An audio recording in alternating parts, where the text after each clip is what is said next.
The message came on a Tuesday. All across Earth, screens flickered with the same image: a sleek silver ship hanging in orbit around the moon. Humanity had been reaching for the stars for decades, but the stars had reached back first. Frank Miller stood before the United Nations Security Council, his hands slightly shaking. As Earth's chief ambassador, he never expected to add first human to speak with aliens to his resume. "The ship appeared 3 hours ago," Frank said. "They sent a transmission in perfect English. They want to meet." President Nancy Kim nodded slowly. "And we're sure this isn't a hoax. Every space agency confirms it. The ship's technology is beyond anything we have." 2 days later, Frank found himself on a shuttle heading toward the moon. With him were 5 experts: a linguist, a biologist, a physicist, a military general, and a cultural anthropologist. Each sat silently, lost in their own thoughts about what waited above. The alien ship was beautiful up close. It shimmered like water under sunlight, with no visible seams or rivets. A door appeared from nowhere as their shuttle approached. "Remember," Frank told his team, "we represent all of humanity now." Inside the ship, they met the representatives of the Galactic Council. There were 3 different species. The tallest looked like a cross between a giraffe and a praying mantis. Another resembled a blue-skinned human with 4 arms. The third floated in a tank of liquid, tentacles waving gently. "We welcome Earth to the galactic community," said the tall one through a small translator device. "I am Zach Sfull of the Council leadership." The meeting lasted 5 hours. Frank learned that the galaxy contained 24 spacefaring civilizations, organized under the Galactic Council for the past 12,000 years. Earth was being invited to join. "Your species has developed faster than any we have encountered," said the blue alien. "Just 200 years ago, you were using steam engines. Now you have primitive space travel and global communication networks." Frank didn't miss the word primitive. He smiled politely. Back on Earth, Carol Davis studied the treaty the aliens had offered. As head of Earth's United Nations Space Command, she was responsible for humanity's security in this new reality. "They're treating us like children," she told Frank in the White House Situation Room. "The treaty restricts where we can travel, limits our technological development, and requires council approval for any new space stations." Frank nodded. "They say it's standard procedure for new species. But why restrict our development? They claim it's for safety, but I don't buy it." For a week, Earth's leaders debated the treaty. Scientists were excited about alien technology. Military officials were suspicious of the restrictions. Business leaders saw opportunities and threats. Scientists had already begun examining the friendship gifts left by the aliens. Dr. Alan Green, heading the research team, reported his findings. "They gave us what looks like medical technology and agricultural tools," he said, "but the devices seem intentionally simplified. It's like giving a calculator to people who were close to inventing computers." On the 7th day, humanity made its decision. Frank Miller returned to the alien ship in orbit. Zach Sfull greeted him warmly. "Have you brought the signed treaty?" "No," Frank said. "Earth respectfully declined your offer." The aliens froze. The floating creature's tentacles stopped moving entirely. "Declines." Zach Sfull's translator couldn't hide the surprise in his voice. "No species has ever declined initial membership." "We appreciate the Council's offer," Frank continued, "but the terms are not acceptable. We seek equal standing, not supervised development." The blue alien stepped forward. "This is unprecedented. Perhaps you misunderstand the honor being offered." "We understand completely," Frank replied. "We're open to negotiating a new treaty with fewer restrictions on human development." The meeting ended quickly after that. As Frank's shuttle returned to Earth, he watched the alien ship through the window. For the first time, he felt uneasy. In a distant chamber of the council ship, Zach Sfull spoke urgently with the High Council via hologram. "The humans have declined the treaty," he reported. "They show unusual independence and suspicion." "Troubling," came the reply. No species at their development stage has ever rejected Council guidance. Begin monitoring them more closely. They could be dangerous. Zaxful looked out at the blue planet below. Or valuable, he added quietly. 6 months passed since humanity's first contact with the Galactic Council. Earth had changed. Space agencies around the world now work together. Defense budgets increased. Scientists studied the few alien technologies they had been given, trying to understand their workings. Lisa Jordan stood at the window of Earth's new orbital station, watching the approaching alien ship. As Earth's chief negotiator, she had spent weeks preparing for this second meeting. "They're early," said her assistant. "They want to catch us off guard," Lisa replied. She straightened her jacket and headed to the meeting room. The alien ship docked smoothly with the station. This time, only one representative came aboard. Zaxful, the tall mantis-like alien from the first contact. "Earth has progressed quickly," Zaxful said, looking around the station with his large compound eyes. "This station would have taken most species years to build after first contact." Lisa smiled. "We were already building it before you arrived. We just made some improvements." The new treaty Zaxful presented was thicker than the first. Lisa listened carefully as he explained the changes. "We have removed some restrictions," the alien said. "Your ships may travel to nearby star systems without direct supervision. You may build more stations. We offer technical assistance with clean energy and food production." "And what do you want in return?" Lisa asked. "Only regular inspections of your military capabilities and oversight of your faster-than-light research. Standard procedures for all new species." Back on Earth, in a secure lab beneath the Rocky Mountains, Dr. Alan Green carefully examined one of the diplomatic gifts from the first contact. For months, something had bothered him about these devices. They seemed too simple for an advanced civilization. Using special equipment, he finally found what he was looking for: a tiny device hidden inside the alien technology. "It's some kind of transmitter," he told Steve Cooper, Earth's intelligence officer. "It's been sending data this whole time." Steve frowned. "What kind of data?" "Everything. Power levels, resources, technological progress, military capabilities. They've been spying on us since day one." Steve left immediately to make a secure call to Lisa on the space station. In her quarters, Lisa read the new treaty line by line. The language was friendly, but the meaning was clear. Earth would gain some benefits but remain under Council control. Advanced technologies would be provided slowly over centuries. Her secure phone buzzed. After listening to Steve's discovery, her decision was made. The next day, she met with Zaxthul again. "Earth appreciates the Council's revised offer," she said formally. "However, we must again decline." Zaxthul's body stiffened. "This is most unusual. The terms are generous." "We found the surveillance devices," Lisa said flatly, "hidden in your gifts." The alien was silent for a moment. "Standard security protocol. Nothing harmful. On Earth, we call it spying. It doesn't suggest a relationship of trust." Zaxthul's voice changed, becoming colder. "Many young species need guidance.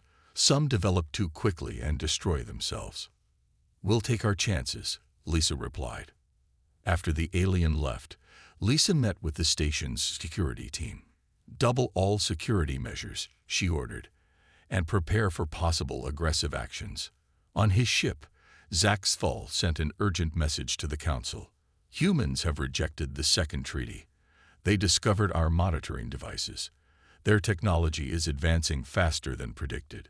Their ships have been spotted near Mars and Venus. They show concerning independence." The reply came quickly. "Return to Council space. A special meeting will convene to discuss the human problem." Meanwhile, Steve Cooper dug deeper into Council communications they had managed to intercept. What he found disturbed him greatly. There were 3 other species who declined treaties, he told Lisa when she returned to Earth. "The records are mostly locked, but from what I can piece together, none of those civilizations exist anymore." Lisa looked at the images of the Council ships now orbiting near Jupiter. "We need to prepare," she said. "I don't think they're used to hearing no." Across Earth, factories that once made cars and household goods now produced spacecraft parts. Military bases became training grounds for space operations. Scientists worked around the clock on new defensive technologies. Humanity sensed the coming storm. William Jones guided his mining ship through the asteroid belt between Mars and Jupiter. The Earth government had pushed hard to extract more metals for the new fleet. Every miner was working overtime. His radar beeped. Something was moving nearby, too fast for an asteroid. "Control, I've got an unidentified object at Sector 7, he reported. "Probably just space junk," replied the bored voice from Earth Control. William wasn't so sure. He changed course to investigate. What he found changed everything. A small ship, badly damaged, drifted between two large asteroids. It wasn't a human design. It wasn't from the Galactic Council either. William docked with the mystery ship. Inside, he found a dying alien. It looked like a cross between a fox and a human, with reddish fur and large eyes. "Help," it said in broken English. William was shocked. "You speak our language." "Learned from your broadcasts. Been watching Earth for years." He brought the alien to his medical bay. "Who are you? What happened to your ship?" "I am Kiraven. My people were the Vextari. Council ships attacked us." "The Galactic Council. Why?" The alien's large eyes blinked slowly. "We refused. Their control. Like you. They said we were dangerous. Made example of us." William called Earth immediately. Within hours, Earth's military leader, General Susan Wright, stood in the room with the alien visitor. Doctors had stabilized Kiraven, but she remained weak. "The Council isn't what they claim," Kiraven told them. "They don't want partners. They want servants and resources." Susan frowned. "They present themselves as a peaceful federation." "A lie. The founding species control everything. New species are kept weak, their resources harvested. Those who resist are eliminated." William spoke up. "But there are 24 species in the Council. They can't all be victims. Most don't know the truth. Some are collaborators. A few are puppets, shown off to new species as success stories." Susan looked grim. "We've suspected something was wrong. This confirms it." 2 days later, Earth detected a large Council ship entering the solar system. It was bigger than any they had seen before. President Nancy Kim called an emergency meeting. "They're sending their big guns now." On the main screen, they watched the alien ship approach Earth orbit. It was massive, at least a mile long. "They're hailing us," said the communications officer. The face that appeared on screen was new. A reptilian alien with golden scales and cold eyes. "I am High Counselor Dresmore," it announced. "I come with the Council's final offer to humanity." Nancy stepped forward. "We are listening.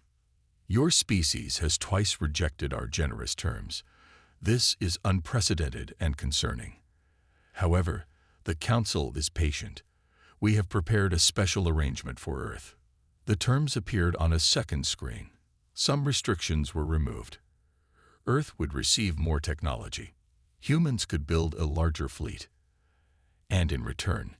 Nancy asked. "Council oversight of all military activities, regular inspections of Earth, a Council base on your moon. All reasonable requests." Nancy studied the document. "We need time to consider your offer." "Of course. You have 3 Earth days." When the transmission ended, the room erupted in discussion. "It's still a bad deal," Susan said. "They want to watch us closely while pretending to be friends." "But rejecting them again could lead to conflict," argued a diplomat. Nancy made a bold decision. "We will let all people on Earth vote on this treaty. Full transparency." For 3 days, humans around the world read the treaty terms and learned about Kiraven's warning. Scientists explained the hidden surveillance they had found in alien technology. Military leaders outlined possible threats. When the vote came, it was nearly unanimous. Earth would not accept. Nancy delivered the news personally to High Counselor Dresmore. Humanity respectfully declined your treaty, she said. We remain open to true partnership based on equality, but we will not accept subordinate status. The reptilian alien's face showed no emotion, but its voice turned cold. You make a grave mistake. The Council has existed for thousands of years because we maintain order. Independent actions are dangerous. Is that a threat? Nancy asked calmly. A reality. I will inform the Council of your decision. As the alien ship left Earth orbit, Kiravan watched from her hospital bed. It begins, she whispered. Prepare yourselves. They never take rejection well. The months after Earth's third rejection of the Council Treaty were busy ones. Admiral Joe Garcia stood on the bridge of the newly completed spaceship Freedom, Earth's first true warship. Below him, workers floated in spacesuits, attaching the final armor plates to the hull. How many ships are ready now? He asked his assistant. 15 combat-ready vessels, sir. 30 more will be finished within 2 months. Joe nodded. It wasn't much compared to what they suspected the Council had, but it was a start. Back on Earth, Karen Ross led a different kind of preparation. As Earth's new ambassador for extraterrestrial relations, she worked closely with Kiravan, the Vextari survivor. There are others who resist the Council, Kiravan explained in her now fluent English. Species who are controlled but not happy about it. Some might help you. Karen looked at the star map they had created together. How do we contact them without the Council knowing? Carefully, Kiravan replied. Very carefully. In the secret research facility beneath the Rocky Mountains, engineer Sam Lewis worked with a team of scientists on Earth's most important project, the planetary defense grid. They had reverse-engineered some of the alien technology and combined it with human innovation. The shields are at 60% capacity, Sam reported to General Susan Wright. If they come at us now, we can protect major cities, but not the whole planet. Work faster, Susan said simply. Our spies in the outer solar system report increased Council activity. She wasn't wrong. Council scout ships had been spotted near Neptune, carefully staying just out of range of Earth's sensors. But human technology was improving rapidly. First Contact Specialist Paul Harris studied the data they had gathered about the Council's history. What he found was troubling. Based on their technological level and expansion pattern, he told President Nancy Kim, they should have discovered Earth at least 50 years from now. They came early. Why? Nancy frowned. Kiravan mentioned resources. What's special about Earth? Paul pulled up a chart. Water, biodiversity, and rare metals. But mostly humans themselves. We developed technology faster than any species they've encountered. They wanted to control us before we became too advanced. Too late, Nancy said with a small smile. Meanwhile, in the Grand Council chamber on a distant world, heated discussions were taking place. Representatives from the 24 member species gathered around a massive table. The humans continue to develop military technology, reported a blue-skinned alien. They've built warships and a primitive defense system. They also attempted to contact the Solari, added another council member. They're looking for allies. The Supreme Counselor, a tall being with glowing eyes, raised a hand for silence. Humanity has rejected our generosity 3 times. They harbor a Vextari criminal. They seek to disrupt the balance we have maintained for millennia. This cannot stand. A vote was taken. The decision was made. Prepare the peacekeeping fleet, ordered the Supreme Counselor. The humans must be shown the consequences of defiance. Across the galaxy, ships began to gather, hundreds of them, armed and ready. On Earth, the final pieces of the defense grid were being put into place. Sam Lewis worked day and night, pushing the technology to its limits. We're at 89% capacity, he reported to Susan. We need just a few more days. But time had run out. Earth's long-range sensors detected a massive energy signature entering the solar system. Admiral Joe Garcia received the alert first.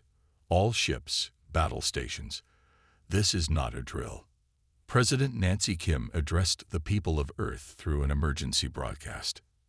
Citizens of Earth, the moment we have prepared for has arrived. Council ships approach our world. We have offered peace, but they have chosen conflict. Stay calm. Follow emergency protocols. Our defense forces stand ready. In homes across the planet, humans look to the sky with a mixture of fear and determination. In her quarters, Caravan whispered an ancient prayer from her lost world. May your hearts remain strong in the face of darkness. The Council fleet moved closer, their weapons charged, expecting an easy victory against a primitive world. They were about to learn a hard lesson about humanity. The Council fleet arrived at the edge of the solar system with 300 ships. They moved in perfect formation, like a school of fish swimming through the darkness of space. Their hulls gleamed with strange metals unknown to Earth science. Their weapons were powered and ready. Captain Linda Harris of the Earth defense ship Defiant watched them approach on her view screen. Her palms were sweaty, but her voice remained steady as she opened a channel. Attention Council Fleet. This is EDS Defiant representing Earth. You have entered our solar system with armed vessels. State your intentions. There was a long pause before a reply came. Human vessel, this is Commander Gorlak of the Council Peacekeeping Force. We come to establish order in your system. Your planet has shown dangerous tendencies. Stand down and prepare for Council representatives to assume temporary control of your world. Linda glanced at her communications officer, who shook his head. Earth had expected this. Commander Gorlak, Earth is a sovereign world. We have no treaty with the Council. Your ships are not welcome in our system while armed. Please withdraw. The alien commander's laugh was a harsh sound through the translator. Your primitive weapons cannot harm our ships. This is not a negotiation. Move aside or be destroyed. Linda cut the transmission and contacted Earth. They're not backing down, she reported to Admiral Garcia. Hold your position, he ordered. All ships maintain defensive formation. Do not fire unless fired upon. The Council fleet moved deeper into the solar system, passing Neptune and then Uranus. They ignored all further communications from Earth ships. They believed victory was certain. They were wrong. As the alien fleet approached the orbit of Saturn, Sam Lewis sat in the control center of Earth's defense grid. Surrounded by screens and nervous technicians, he watched the enemy approach. Grid at full power, he reported to General Susan Wright, who stood behind him. Ready on your command. Susan's face was grim. She had hoped it wouldn't come to this. Wait until they cross the Mars line, she ordered. Give them every chance to turn back. The Council ships showed no signs of slowing. They passed Mars orbit and accelerated toward Earth. They're charging weapons, reported a sensor operator. Susan nodded to Sam. Activate the grid. Sam pressed his palm against the security scanner and spoke the activation code. Defense Grid Alpha. Engage. Across the solar system, hidden installations came to life. On Earth, in orbit, on the Moon, and on several asteroids, energy began to build. The Council fleet didn't notice until it was too late. Commander Gorlak was preparing to fire on the small human ships when his sensors officer shouted in alarm.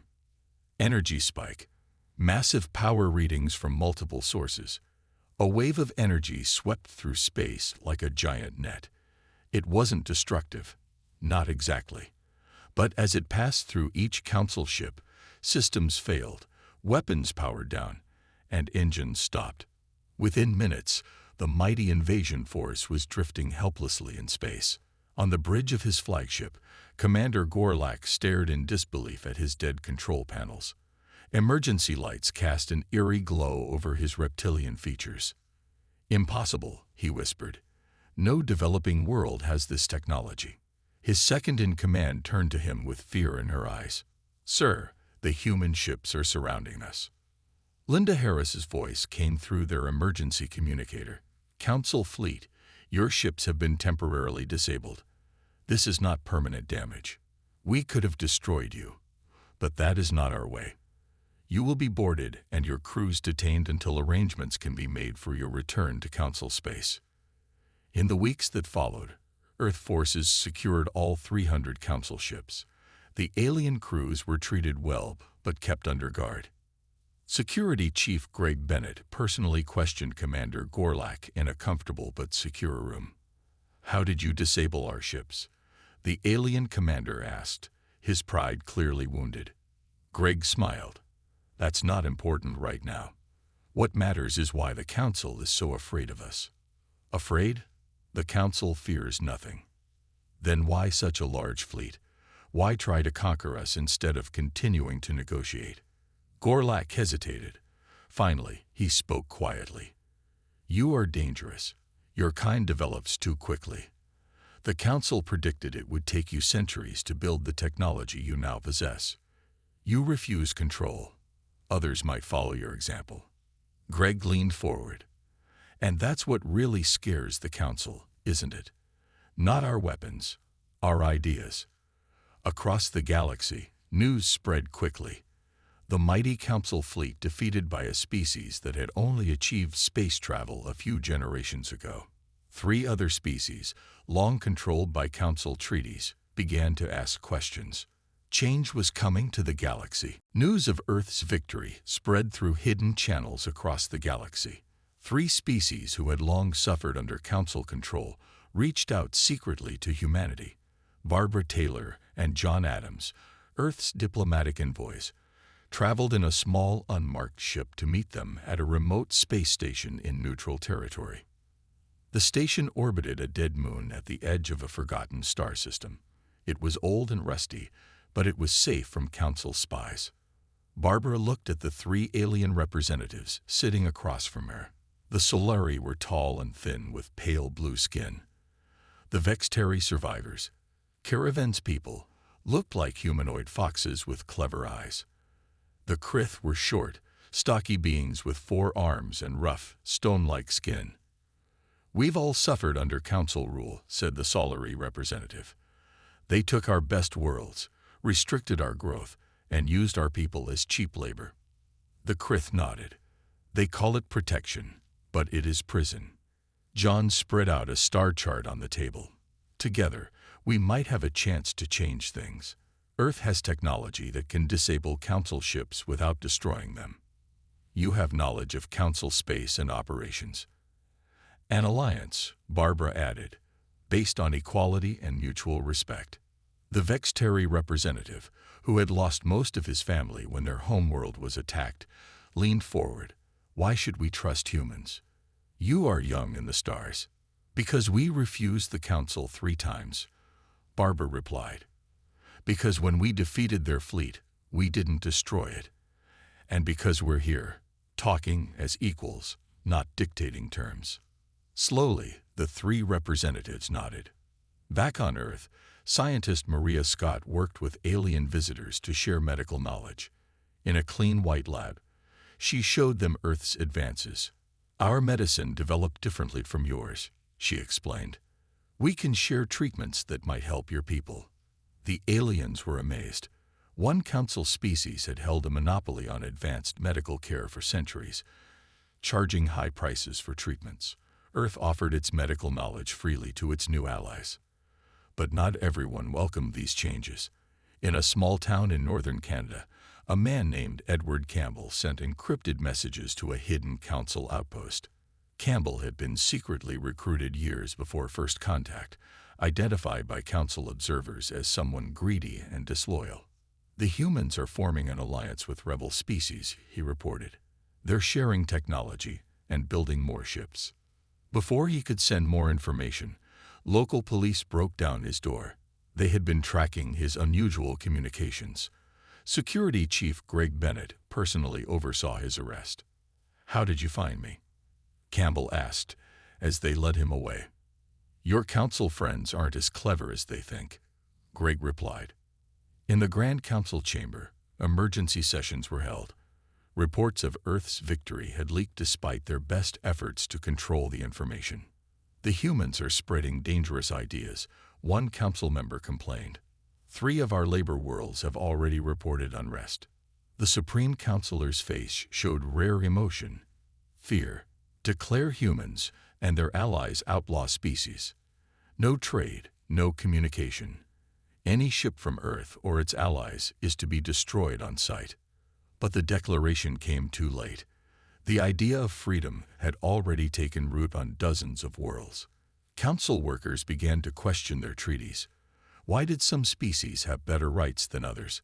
Why were some worlds stripped of resources while others prospered? On a council mining world, Krith workers heard about Earth's victory and stopped working. When council guards tried to force them back to the mines, they resisted. For the first time in centuries, the council faced direct rebellion. Meanwhile, the alliance grew stronger. Earth shared its shield technology with its new friends. The Solari taught humans how to better navigate the complex space lanes of the galaxy. The Vextari shared their knowledge of council military tactics. Barbara and John traveled from world to world in secret, spreading not just technology, but ideas, equality, cooperation, freedom of choice. Earth had refused the Council's treaties, but now offered a different kind of agreement to its allies, one where all parties benefited equally. The Council's carefully built hierarchy began to tremble at its foundations. 1 year after Earth's first contact with the Galactic Council, cracks began to show in the Council's perfect order. Several mid-tier species had watched Earth's defiance with growing interest. They had accepted Council treaties long ago, but had since grown stronger. Now they began to question why they remained in lower positions. The Gandorians, a species with advanced AI technology, openly asked why their representatives couldn't join the High Council. The Praxis, masters of agriculture who fed half the galaxy, began to demand better trade terms. Even the Vrel, who had been loyal council enforcers for centuries, started to hesitate when ordered to put down rebellions.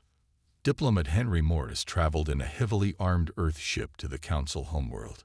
It was a bold, perhaps foolish move, but humanity had decided it was time to address the full Council directly. The Grand Council chamber fell silent as Henry walked in. No non-council species had ever been allowed to speak before the full assembly. Yet here he was, a human, standing tall in their sacred hall. "Esteemed council members," Henry began, his voice steady, "Earth did not seek conflict with you. We sought only to maintain our independence and dignity." The Supreme Councilor interrupted. "You have violated council law by building unauthorized alliances and sharing restricted technology. Your actions threaten galactic stability." Henry smiled slightly. "What you call stability, many call oppression. Our alliances are based on mutual respect, not domination. We don't demand that weaker species serve us. We help them grow stronger." His words were being broadcast across the galaxy through hidden channels set up by Earth's allies. On dozens of worlds, billions of beings listened. "Humanity doesn't want to rule the galaxy," Henry continued. "We've barely begun to explore it. We simply believe that all intelligent species deserve a voice and fair treatment." Several council members shifted uncomfortably in their seats. These ideas weren't new, but hearing them spoken openly in the council chamber was shocking. As the debate continued, Supreme Commander Xalvoth, leader of the council's military forces, gathered his most loyal ships in secret. He had no interest in talk or compromise. In his view, Earth and its dangerous ideas needed to be eliminated completely. "The diplomats waste time with words," he told his captains. "We will solve this problem with action." Xalvoth's forces moved to seize control of the council homeworld, while Henry Morris was still addressing the assembly. His plan was simple: take control of the council, declare martial law, and destroy Earth before its influence spread further. But Earth's intelligence had improved over the past year. Admiral Olivia Richardson, commanding the combined fleet of Earth and its allies, detected the military buildup. "They're planning a coup," she reported to President Nancy Kim. "If they succeed, they'll attack Earth immediately." Nancy didn't hesitate, moved to protect the reformist council members. "We don't want to fight, But we won't let extremists take control. Near the Council homeworld, a massive space battle erupted. Xolvoth's forces were surprised to find Earth ships already in position, protecting the Council seat of government. Even more shocking were the Council ships that sided with Earth. "This is Counselor Zex of the Praxis," came a message on all channels. Xolvoth acts without authority. The Council did not approve this military action. The battle raged for hours. Xolvoth's ships were powerful, but Earth's shield technology protected their allies. The human ships fought defensively, disabling rather than destroying when possible. In the Council chamber, the sounds of battle could be heard even through the thick walls. Henry Morris stood calmly amid the chaos. "This is the choice before you," he told the frightened Council members. "Continue down a path of control and violence, or work together as equals. Earth extends its hand in friendship even now." The chamber rocked as an explosion hit nearby. Several Council members looked at each other, then at the Supreme Counselor, who had led them into this disaster.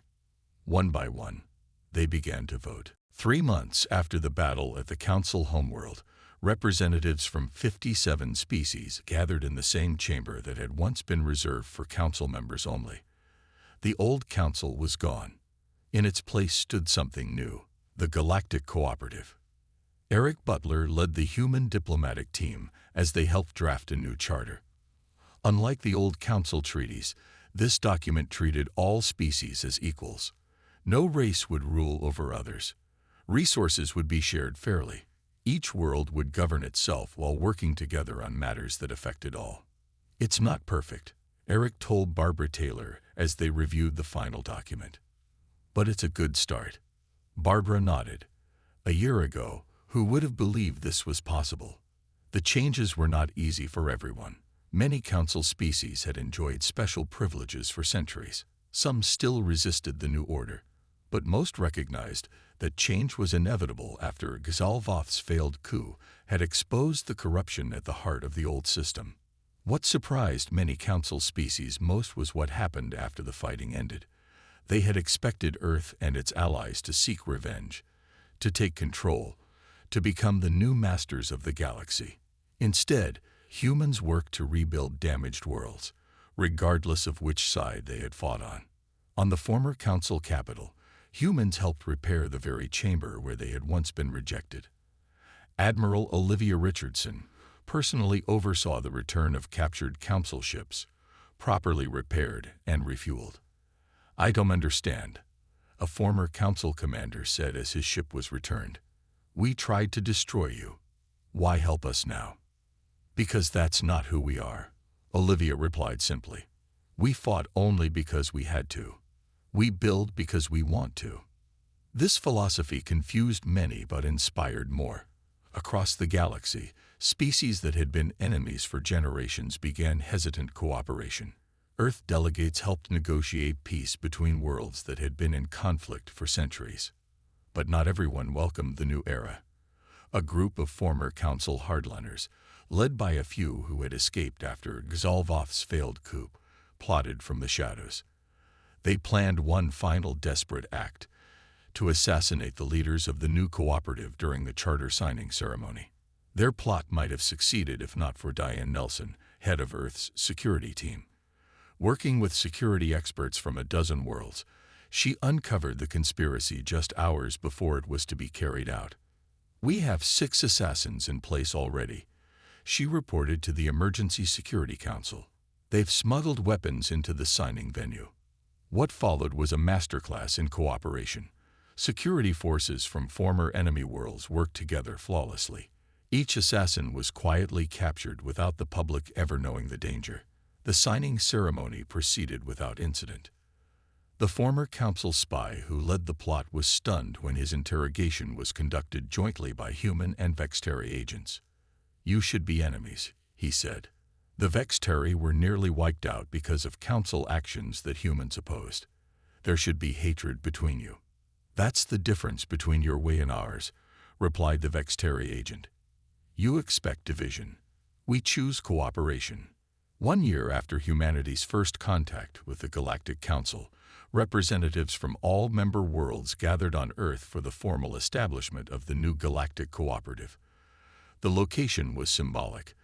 The species that had declined every treaty now hosted the signing of one they had helped write. As President Nancy Kim signed the document on behalf of Earth, she looked out at the gathered aliens. Former enemies, new allies, and beings whose existence humans hadn't known about 2 years earlier. "Today marks not an ending but a beginning," she said. "Not the victory of one way of thinking over another, but the start of something new we will build together." Across the galaxy, billions of beings watched the broadcast. On thousands of worlds where oppression had been the norm, hope took root.